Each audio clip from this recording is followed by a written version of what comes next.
सलमान आबिद साहब, बच्चों की आमद का कंसर्न क्या है? कोई पॉलिटिकल गेन्स हैं या फिर कोई दर्द है उन्हें भी पाकिस्तानियों का? आ किस लिए रहे हैं? देखिए, एक तो हुकूमत कभी नहीं चाहेगी कि बानी पीटीआई के बेटे जो हैं वो पाकिस्तान आए, कि उससे एक कौमी सियासत का मंजरनामा जो है ना वो बदल जाता है। इसीलिए अभी से तोपों का रुख जो है वो आपको नज़र आ गया है कुछ बुज़रा के बयानात से। लेकिन कुछ लोग पीटीआई के अंदर भी हैं जो ये चाहते हैं कि बानी पीटीआई के बच्चे ना आएँ। उनमें वज़ीर आज़म जो है, साबिक़ वज़ीर आज़म इमरान खान की अपनी अहलिया बुशरा बीबी हैं जो कभी नहीं चाहेंगी कि उनके बच्चे पाकिस्तान में आकर सियासत को लीड करें, एक बात। दूसरा, जो जमाइमा खान है इमरान खान की पहली अहलिया, वो भी नहीं चाहेंगी कि किसी सूरत में उनके बच्चे जाके पाकिस्तान में सियासत करें। उन्होंने अपने खामन जो है उनका हाल देख लिया है जो कुछ इस वक्त पाकिस्तानी सियासत में हो रहा है, और वो क्यों चाहेंगी कि उनके बच्चे जो हैं वो यहाँ पर जाकर जेलों में जाएँ और यहाँ पॉलिटिकल विक्टिमाइजेशन का शिकार हो जैसे बाकी पीटीआई के लोग हुए हैं।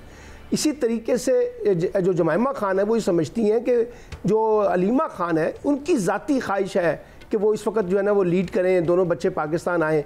अच्छा, आपको पता है कि अलीमा खान की भी और जो जमाइमा खान की भी कोई बात ज़्यादा चलती नहीं है। अलीमा खान की और बुशरा बीबी के दरमियान भी मामलात सबको पता है। तो इसलिए कुछ एक फैमिली के अंदर भी और कुछ पार्टी के अंदर जो लोग इस वक्त लीड कर रहे हैं, बैरिस्टर गौहर वगैरह, वो क्यों चाहेंगे कि वो लोग सामने आएँ और क्यों वो उनके लिए मसाइल पैदा करें? खुद बानी पीटीआई भी चाहेंगे कि अगर वो यहाँ पर बैठ के मुश्किलात को फेस कर रहे हैं तो क्यों उनके बेटे जो हैं वो आकर यहाँ पाकिस्तान की रियासतों के निज़ाम में, पाकिस्तान के अदालती निज़ाम में उसी तरह की विक्टिमाइजेशन का शिकार हो जैसे वो हुए में। मुझे ये समझ नहीं आ रही कि एजेंडा क्या है। एटलीस्ट तहरीक का एजेंडा तो वाज़ेह करें कि हम ये तहरीक बानी की रिहाई के लिए कर रहे हैं, या फिर हम हुकूमत गिराने के लिए ये कर रहे हैं, या फिर हम अवाम के मसाइल उजागर करने के लिए तहरीक निकाल रहे हैं। तहरीक का मकसद क्या है, पहले एक दफ़ा वो वाज़ेह करना बहुत ज़रूरी है, जो कि अभी तक सामने नहीं आ रहा। आगे बढ़ते हैं, डिबेट ओपन करना भी बहुत ज़रूरी है। एक बाज़गश्त और हमें सुनाई दे रही है और वो है सदर पाकिस्तान के इस्तीफे की। उस पर कई नाम सामने आ रहे हैं। एक नाम नवाज शरीफ साहब का भी आ रहा है। क्या 27वीं आईनी तरमीम होने जा रही है? क्या सदर पाकिस्तान तब्दील होने जा रहे हैं? ये बहस भी बहुत आम हो चुकी है। बरलास साहब क्या कहते हैं? अच्छा, सदर पाकिस्तान के हवाले से देखें, अफवाहें तो गर्दिश कर रही हैं, लेकिन ये सोचने की बात है कि सिर्फ पीपल्स पार्टी तरदीदें कर रही है। क्या उनकी जो इत्तेहादी जमातें हैं, पाकिस्तान मुस्लिम लीग, वो उसकी तरफ से तो कोई तरदीद नहीं आई, ना MQM की तरफ से कोई तरदीद आई है, ना काफ लीग की तरफ से कोई तरदीद आई है, ना इजाजुल हक की तरफ से तरदीद आई है, ना IPP तो की तरफ तरदीद से सिर्फ पीपल्स पार्टी कर रही है जी। और वो पीपल्स पार्टी जिसने पिछले 2-2.5 साल में हर मरहले पर समझौता किया, हर आईनी तरमीम पर समझौता किया, वो पीपल्स पार्टी अकेली तरदीद कर रही है। बाकी पार्टियां क्यों नहीं कर रही? अगर कोई हुकूमती आदमी तरदीद करे तो हम समझेंगे कि ये कोई बात भाई दुरुस्त है, तो इसका मतलब है दाल में कहीं ना कहीं कुछ काला तो है, जो सिर्फ अकेली एक पार्टी तरदीदें करती फिर रही है। बात तो ठीक है, लेकिन चले शहजाद भट्ट साहब से पूछ लेते हैं, क्या नवाज शरीफ भी सदर पाकिस्तान के उम्मीदवार हैं या ये भी एक दरफुंतनी है? देखिए मुनीज़े, शुक्रिया। पहले तो ये बात को समझने की कोशिश करें कि सोशल मीडिया पर आजकल सबसे ज़्यादा जो कैंपेन चल रही है वो पाक फ़ौज के ख़िलाफ़ चल रही है। अब इस कैंपेन जो चल रही है उसके इर्द गिर्द भी कुछ चीज़ें चल रही है। उसके इर्द गिर्द ये चल रही है, इसको कहते हैं बेपरखी उड़ा देना, एवं वहाँ तीर मार देना। क्या नवाज शरीफ इमरान खान के पास जेल जा रहा है? नवाज शरीफ सदर मुमलिकत बन रहा है? ओ भाई, शेरी रहमान ने वाज़िया तौर पे पीपल्स पार्टी की जानिब से तरदीद कर दी। मोहसिन नकवी साहब कौन है? कौन नहीं जानता? किसका वो फ्रंट पे खड़े हैं, किसके आगे खड़े हैं, सबको नहीं पता। को कहने की बात है, मोहसिन नकवी साहब ने क्लियर फिक्रा कहा है कि मुस्तरद कर दिया है, तमाम दावे झूठ हैं। Field marshal general Asim Munir साहब सदर पाकिस्तान बनने में दिलचस्पी रखते ही नहीं, गल ही नहीं। सवाल ये है, एक बंदा जिस पोस्ट पे बैठा है, अल्लाह उसको जितनी इज्जत डे बाय डे दे रहा है, और यार सदर में मुमलिकत बन के केड़ी क़यामत आ जाएगी? अच्छा, ये बिल्कुल बेफजूल बात है। सायरा जी, आप देखें कितनी खूबसूरती से शहजाद भट्ट साहब ने अफवाह को कह दिया कि ये ऐसी बेपरखी उड़ाई गई थी। आप मुझे बताएं, आपके ज़राए क्या कहते हैं? कोई सदाकत है इस बात में?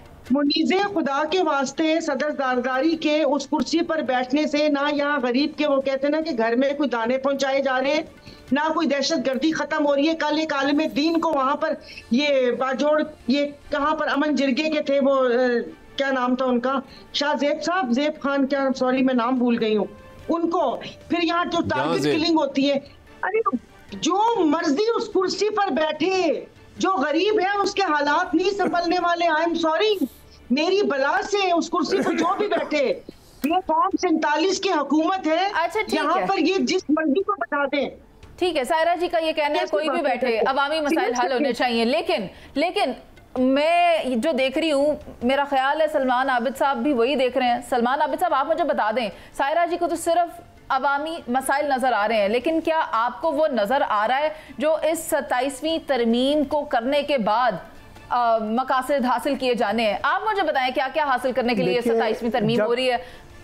जब 26वीं तरमीम आई थी तो उसके पीछे उसका एक बैकग्राउंड था जी, जुडिशरी को पैरालाइज करना था, जुडिशरी को मफलूज करना था, वो कामयाब हो गए। 27वीं तरमीम को लाने का मकसद जो है, किसी एक को ताकत में लेके आना है तो वो हो जाएंगे। अगर आपने 58(2) बहाल करनी है तो वो भी हो जाएगी। अगर आपने जो है पार्लियामेंट की हैसियत को रबर स्टैंप बनाना है तो वो भी हो जाएगी। कौन सी चीज़ है जो नहीं होगी? और ये जो भट्ट साहब ने कहा, पाकिस्तान में जब भी तब्दीली आती है ना भट्ट साहब, उससे एक दिन पहले तक या 1 घंटे पहले तक ये कहा जाता है कुछ नहीं होने वाला जी, ये सारी अफवाहें हैं। और ये आप छोड़ दें सियासतदान क्या बातें कर रहे हैं, इस्लामाबाद के हलकों में जाके ज़रा गुफ्तगू तो सुने। वहाँ जो बाज़गश्त चल रही है होटलों के अंदर, कॉफ़ी शॉप के ऊपर, हमारे सीनियर जर्नलिस्टों की, बड़े क्रेडिबल जर्नलिस्ट हैं, वो सारी जो गुफ्तगू कर रहे हैं, वो लग ये रहा है कोई एक नया इम्कानी मंजरनामा पैदा करने की कोशिश की जा रही है। और अगर ये नया इम्कानी मंजरनामा पैदा हो रहा है तो उसमें 27वीं तरमीम तो एक रोल प्ले करेगी। बाकी किसने सदर बनना है, किसने सदर नहीं बनना, ये बहस जैसे इन्होंने सायरा ने कहा बेमानी है जी। दो फिक्र सिर्फ कीजिएगा, दो फिक्र सिर्फ मैं मुनीर से ये कहना चाहता हूँ, 27वीं तरमीम पीपल्स पार्टी के बगैर क्या मुमकिन है? बिल्कुल नहीं।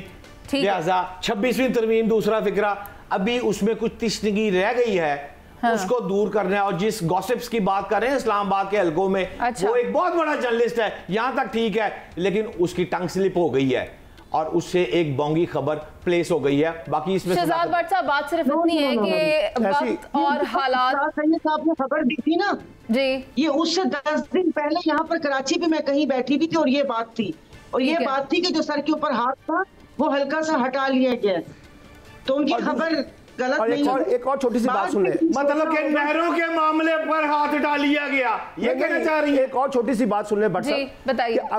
अगर किसी ने ये तय कर लिया कि 27वीं तरमीम के साथ कुछ तब्दील करना है तो इंशाल्लाह पीपल्स पार्टी फ्रंट फुट पे खड़ी होगी। ठीक है, आप सबके पॉइंट्स आगे हैं, मुझे एक ब्रेक की तरफ जाना है, लेकिन ये हमें याद रखनी है कि वक्त और हालात की जरूरत के तहत आइन में तरमीम होती चली आई है। 26 बार तो तरमीम हो गई है 1973 के आइन में, लेकिन इसको मुल्की मुफाद में होना चाहिए, अवामी मसाइल के हल करने के लिए होना चाहिए, ना कि ज़ाती ज़रूरियात को पूरा करने के लिए, मकासद को हल करने के लिए।